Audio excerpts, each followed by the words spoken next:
নমস্কার, আমি পঙ্কজ বিশ্বাস এবং আপনারা দেখছেন পলিটিক্যাল ডেইলি। পুনেতে গিয়েছিলাম, তারপর ফিরে এসেছি।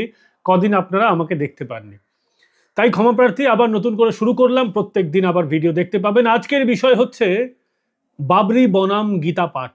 কে হারলো, কে জিতলো, কার পেছনে কে ছিল সামনে থেকে, এবং সামনের নির্বাচনে 2026-এর নির্বাচনে এর কি প্রভাব পড়বে। দেখুন, টাইমিংটা খুব গুরুত্বপূর্ণ। একদিন আগে হলো বাবরি মসজিদের শিলান্যাস, আর একদিন পরে গীতা পাঠের আসর। এবং এই গীতা পাঠে 5 লক্ষ কণ্ঠে গীতা পাঠ। কোনো রাজনৈতিক দল এর আয়োজক নয়, রাষ্ট্রীয় স্বয়ংসেবক সংঘ পেছনে থেকে সহযোগিতা করছে মাত্র। বিজেপির তরফ থেকেও কোনো হুইপ নেই, যে যেমন ভাবে খুশি যেতে পারবে। কোনো রাজনৈতিক নেতা নেত্রী এই অনুষ্ঠানে যাওয়ার জন্য বাস দেয়নি, গাড়ি দেয়নি, স্বতঃস্ফূর্ত মানুষের যোগদান।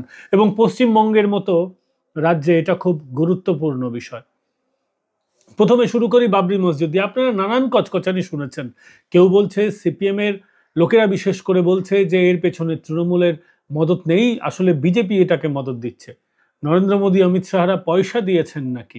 কেউ কেউ আবার বলছেন যে আসামের মুখ্যমন্ত্রী হিমন্ত বিশ্ব শর্মার মস্তিষ্ক রয়েছে এই বাবরি মসজিদের পিছনে। এটা সিপিআইএম এর ন্যারেটিভ, বুঝতে আর অসুবিধা থাকে না। তার কারণ পুলিশ পুলিশ এই গোটা সমাবেশকে, আপনারা মমতা বন্দ্যোপাধ্যায় মুখ্যমন্ত্রী, তার পলিটিক্যাল ভ্যান্ডেটার পলিটিক্সটা জানেন। তার যেভাবে তিনি বিরোধীদের দমন করেন, তার অপছন্দের মানুষকে দমন করেন পুলিশের মাধ্যমে, আপনারা পরিষ্কারভাবে দেখেছেন। আর হুমায়ুন কবির দলের থেকে সাসপেন্ডেড, তার তো এতক্ষণে গ্রেফতার হয়ে যাওয়ার কথা সাম্প্রদায়িক উস্কানির জন্য। আমরা একটা খবর লিখলে পরের দিন পুলিশ এসে দরজায় করানারে নোটিশ পাঠায়। গ্রেফতার হয়েছি দুবার খবর করার জন্য, এই ধরনের খবর করার জন্য। অথচ হুমায়ুন কবিরের মঞ্চ থেকে উস্কানিমূলক মন্তব্য উঠে এসেছে। কারা? দুদিন আগে যাদেরকে রাষ্ট্রবাদী মুসলমান বলা হচ্ছিল, তাদেরকে দেখলাম এই মঞ্চে উঠতে। কেউ কেউ আবার মোবাইলে কি তাদের ধর্মীয় কি রীতিনীতি আছে সেটা পালন করলেন অনলাইনে, দেখলাম নিজেদের চোখে। পরে কেউ কেউ আবার ফেসবুক থেকে সেই তাদের যে নোটিফিকেশন গায়েব করে দিচ্ছেন, সেই ছবি উধাও করে দিচ্ছেন, এরকমটা আমরা দেখলাম। ফলে বোঝা গেল হুমায়ুন কবির যে কাজ করছেন তাতে ধর্মান্ধ মুসলমান সমাজে যারা গোঁড়া উগ্র, তাদের মধ্যে যথেষ্ট জনপ্রিয়তা হয়েছে। এবং ঠিক এই জিনিসটাই চাইছিলেন মুখ্যমন্ত্রী মমতা বন্দ্যোপাধ্যায়। কেন জানেন? এই কারণেই যে দেখুন, মমতা বন্দ্যোপাধ্যায় তো পরিষ্কারভাবে বলছি, মমতা বন্দ্যোপাধ্যায় এখন চাইছেন সরাসরি মুসলমান ভোট তো পকেটেই আছে, তিনি ভেবে নিয়েছেন হিন্দু ভোট সরে যাচ্ছে, হিন্দু ভোটটাকে আটকানোর জন্য তিনি কি করেছেন, জগন্নাথ কালচারাল সেন্টার করেছেন, জগন্নাথ ধাম বলছেন, খাতায় কলমে একটা মন্দির করেছেন বটে। অন্যদিকে তিনি দুর্গাঙ্গন করবেন বলছেন, তিনি উত্তরবঙ্গে মহাকাল মন্দির করবেন বলছেন। ফলে হিন্দুদেরকে তিনি এবার নিজের পালে ভিড়াতে চাইছেন। আর এটা করতে গিয়ে যদি মুসলমান ভোট হাতছাড়া হয়ে যায়, সেই আশঙ্কা থেকেই তিনি হুমায়ুন কবিরকে লেলিয়ে দিয়ে থাকতে পারেন, এমনটাই রাজনৈতিক মহলের ধারণা। হুমায়ুন কবির একেবারে অ্যাগ্রেসিভ ইসলামিক পলিটিক্স করবেন, মঞ্চ থেকে নারায়ে তাকবীর করবেন, লড়কে লেঙ্গে বাবরি মসজিদ করবেন। এই ধরনের 1946 সালে যেরকম পরিস্থিতি এই বাংলায়, ভারতবর্ষে, অখণ্ড ভারতবর্ষ যখন ছিল, বাংলা যখন ভাগ হয়নি তখনও, ঠিক সেই সময় যে পরিস্থিতি সৃষ্টি করা হয়েছিল, তার একটা আভাস দিচ্ছেন হুমায়ুন কবির। তার মঞ্চ থেকে দুদিন আগে অবধি যাকে আমরা দেখতাম মমতা বন্দ্যোপাধ্যায়ের বিরুদ্ধে বিরাট কুৎসা করতে, দুদিন আগে অবধি দেখেছি বিজেপির বিরাট গুণগান করতে, অনেকে তাকে রাষ্ট্রবাদী মুসলমান আখ্যা দিয়েছিলেন, সেই রাষ্ট্রবাদী মুসলমানদের মুখ খুলে গেছে, একেবারে মুখোশটা খুলে গেছে, মুখটা দেখা যাচ্ছে। আলী আফজল চাঁদ, সৈয়দ আলী আফজল চাঁদ, যাকে আপনারা দেখেছেন হাইকোর্টে মমতা বন্দ্যোপাধ্যায়কে খালা, বুবু, আপা বলে তির্যক আক্রমণ করতে, তাকে দেখলেন তো হুমায়ুন কবিরের মঞ্চে কেমন কেমন গরম গরম ভাষণ দিচ্ছিলেন। অনেক কন্টেন্ট ক্রিয়েটররা সেখানে গিয়েছিলেন, তারা এটাই ভিড়েছেন, মানসিক সমর্থন রয়েছে।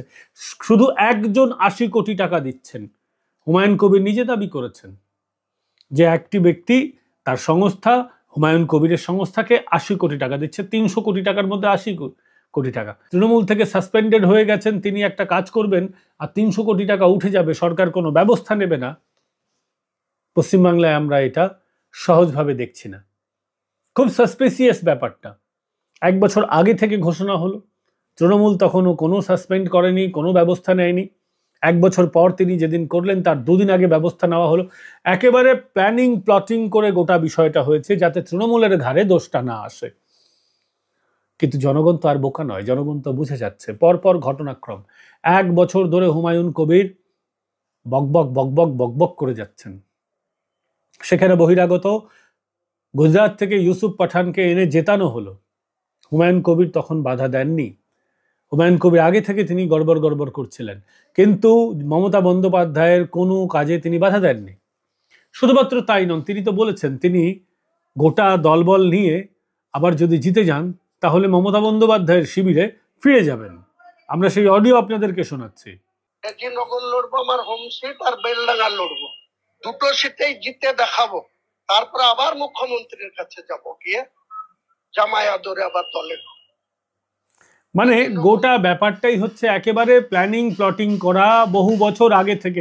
হুমায়ুন কবির হয়তো তার বোধ বুদ্ধির রাজনৈতিক পরিপক্কতার কোথাও যেন অভাব রয়েছে, তার জন্য তিনি বলে ফেললেন। অন্য কেউ হলে হয়তো বলতেন না। এটাই যদি ফিরহাদ হাকিমরা করতেন, অনেক খুব সুন্দর করে তিনি মাখো মাখো ব্যাপারটা করতে পারতেন। কিন্তু হুমায়ুন কবির অল্প হলেও বাচাল, বলে ফেলেছেন।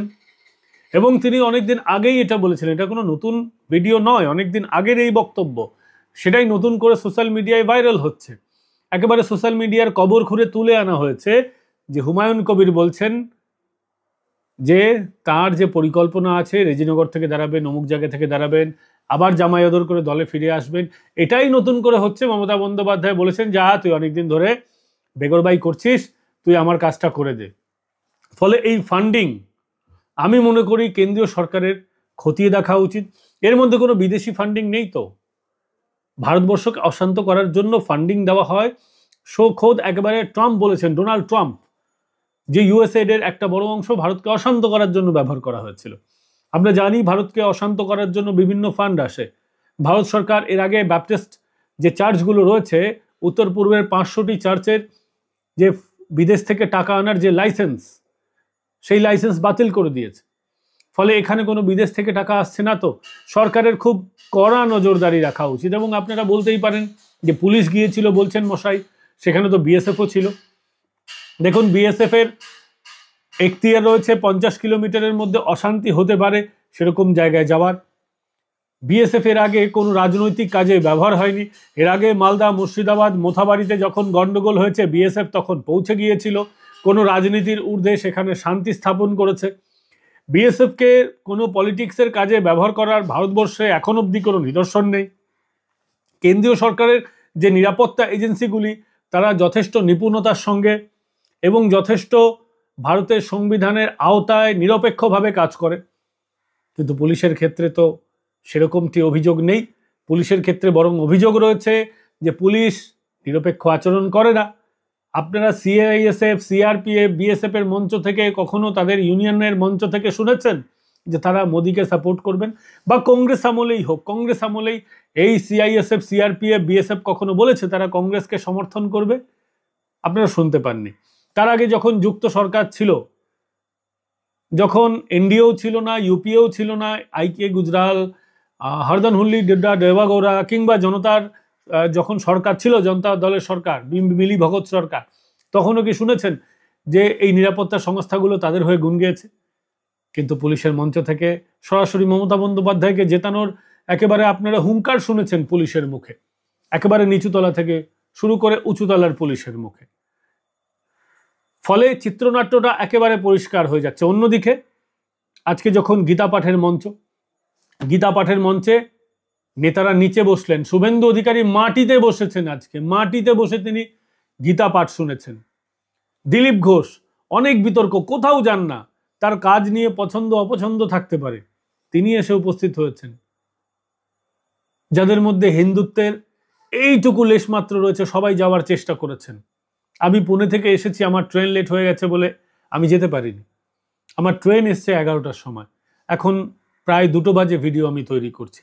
শরীরে যথেষ্ট ধকল রয়েছে, চশমা কোথায় খুঁজে পাচ্ছি না, গলাটাও আপনারা বুঝতেই পারছেন অনেকটা লো রয়েছে আজকে, শরীর সঙ্গ দিচ্ছে না। তা সত্ত্বেও মনে হলো এটা আপনাদের সামনে তুলে ধরা দরকার। সেই দায়বদ্ধতা, সেই দায়িত্ববোধ থেকে আপনাদের সামনে এসেছি। ফলে বুঝতে পারছেন তো, দুটো অনুষ্ঠানের মধ্যে যথেষ্ট পার্থক্য।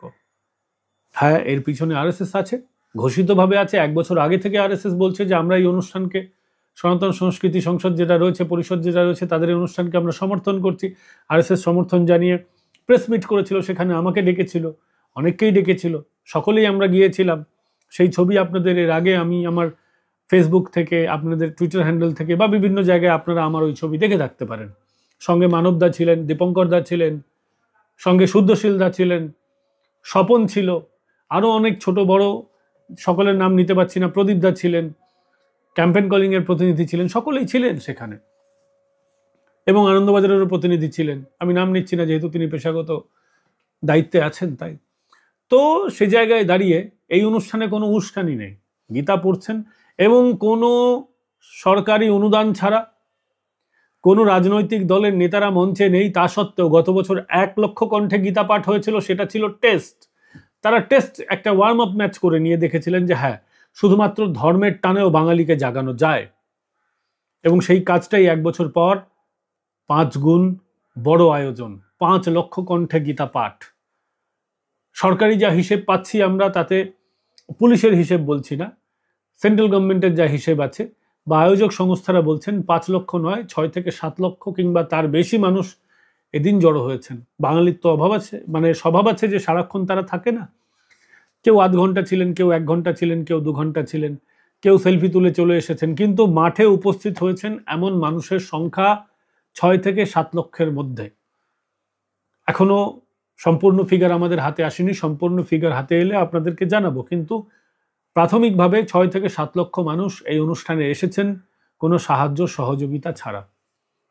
ছোট ছোট সংস্থাগুলো অবশ্যই সহযোগিতা করেছে, স্থানীয় সামাজিক সংগঠন আছে, ধর্মীয় সংগঠন আছেন, বিভিন্ন সাধু সন্ন্যাসীরা আছেন, তারা সহযোগিতা করেছেন, কিন্তু কোনো রাজনৈতিক উদ্দেশ্য, রাজনৈতিক সমর্থন ছাড়া এই অনুষ্ঠান, এত বড় অনুষ্ঠান, কোনো উস্কানি ছাড়াই এখানে হয়েছে। রাজ্যপাল গিয়েছেন, আমরা জানি যে মমতা বন্দ্যোপাধ্যায়কে নিমন্ত্রণ করা হয়েছিল, কিন্তু তিনি যাবেন না, আমরা জানি তিনি যাননি, স্বাভাবিকভাবে, কারণ তার তো অনেক ইকুয়েশন মাথায় কাজ করে। এই অনুষ্ঠানে গেলে আবার নানান রকম কথাবার্তা উঠবে। সত্যি যদি মমতা বন্দ্যোপাধ্যায়ের সঙ্গে আরএসএস এর যদি এত প্রেম ভালোবাসা সম্পর্ক হতো, তাহলে মমতা বন্দ্যোপাধ্যায় যাননি কেন? বরং মমতা বন্দ্যোপাধ্যায় এই অনুষ্ঠান মঞ্চে উঠে 1 মিনিট থেকেও একটু গুলিয়ে দিতে পারতেন রাজনীতিকে, যে দেখো আরএসএস এর সাথে আমাদের সব ঠিক আছে,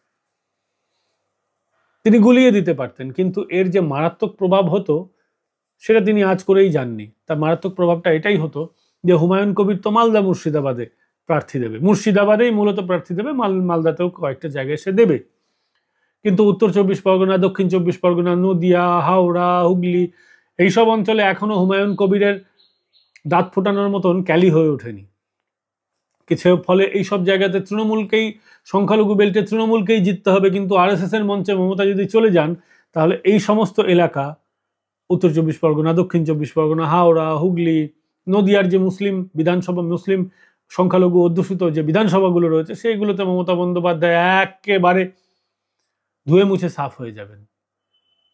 গোলানো পলিটিক্স করার জন্য তো বিজেপি আছে, বিজেপির কোনো নেতার সাথে তিনি সাক্ষাৎ করে নেবেন, নরেন্দ্র মোদী, অমিত শাহের সঙ্গে একটা আনুষ্ঠানিক সাক্ষাৎ করে নেবেন, পরে বলবেন যে সৌজন্য সাক্ষাৎ বা মুখ্যমন্ত্রী হিসেবে গিয়েছি, এটসেট্রা এটসেট্রা বলে তিনি মোটামুটি পালিশ করতে পারবেন, ধামাচাপা দিতে পারবেন। কিন্তু আরএসএস এর মঞ্চে চলে গেলে তার গোটা মুসলিম ভোট ব্যাংক আর ফিরেও তাকাবে না তার দিকে, সেটা বুঝেই তিনি কিন্তু আরএসএস এর মঞ্চে ওঠেননি, গুলিয়ে দেওয়া পলিটিক্স করেননি। তিনি জানেন কোনটুকুন খেলতে হবে, কোনটুকুন দাবার চাল দিতে হবে, অনেক অভিজ্ঞ রাজনীতিবিদ তিনি। ফলে এই বাবরি বনাম গীতায় আমরা দেখছি ধর্মের কিন্তু গীতার সাথেই জয় হয়েছে।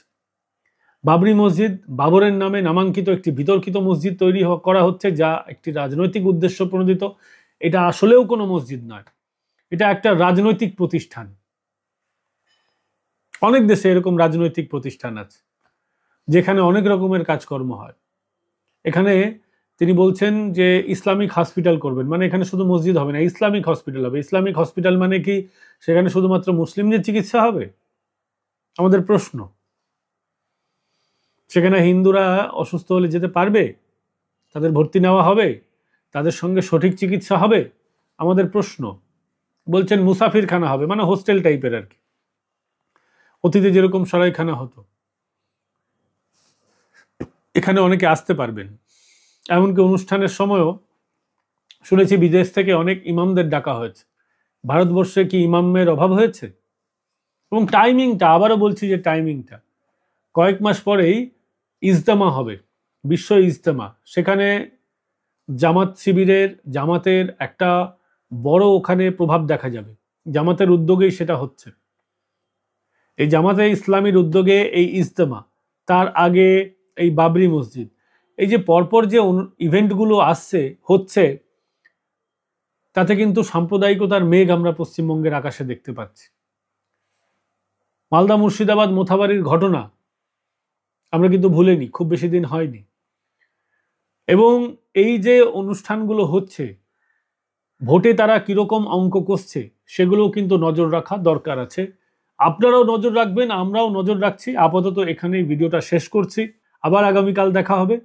এবার থেকে নিয়মিত আমায় দেখতে পাবেন। যারা ভিডিও পুরোটা দেখেছেন তাদের বলবো আমাদের সুপার থ্যাঙ্কস পাঠিয়ে, সাবস্ক্রাইব বাটনের পাশেই যে সুপার থ্যাঙ্কস বাটন রয়েছে সেটা পাঠিয়ে আমাদের সহযোগিতা করতে পারেন। এই লড়াইয়ে আপনি অংশীদার হতে পারেন, কিংবা সরাসরি জয়েন বাটন ক্লিক করে, সাবস্ক্রাইব বাটনের পাশেই জয়েন বাটন রয়েছে, জয়েন বাটন ক্লিক করে যে কোনো অপশন বেছে নিয়ে আপনারা এই লড়াইয়ে আমাদের সঙ্গী হন।